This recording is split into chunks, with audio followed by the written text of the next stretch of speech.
તો વડોદરામાં ભાજપના જ કાર્યકરે ભાજપના કોર્પોરેટરને ચૂનો લગાવ્યો છે। સમાચાર વડોદરાથી સામે આવી રહ્યા છે। મહત્વપૂર્ણ સમાચાર સામે આવ્યા। ભાજપના જ કાર્યકરે ભાજપના કોર્પોરેટરને ચૂનો લગાવ્યો છે।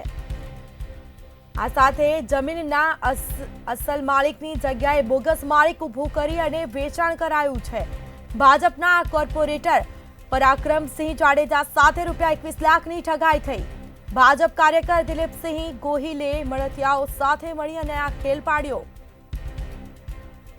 તો કોર્પોરેટર જાડેજા સાથે જમીન વેચાણના બહાને ઠગાઈ આચરી છે। માલિકની જાણ બહાર જમીનનો દસ્તાવેજ કરવામાં આવ્યો છે। કોર્પોરેટરે માલિકને આપેલો ચેક જમા નહીં થતા શંકા ગઈ હતી અને પરાક્રમસિંહે ભાજપના કાર્યકર્તા સહિત 3 આરોપી વિરુદ્ધ ફરિયાદ નોંધાવી।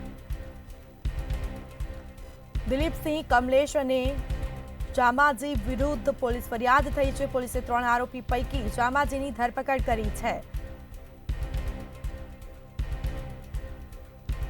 તો વડોદરામાં ભાજપના જ કાર્યકરે ભાજપના કોર્પોરેટરને ચૂનો લગાવ્યો।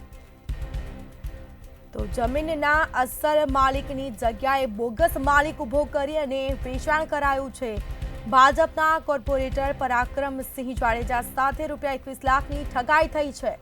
ભાજપ કાર્યકર દિલીપસિંહ ગોહિલે મળતિયાઓ સાથે આ ખેલ પાડ્યો। તેમાં કોર્પોરેટરે માલિકને આપેલો ચેક જમા નહીં જતા શંકા ગઈ હતી। પરાક્રમસિંહે ભાજપના કાર્યકર્તા સહિત 3 આરોપી વિરુદ્ધ ફરિયાદ નોંધાવી છે।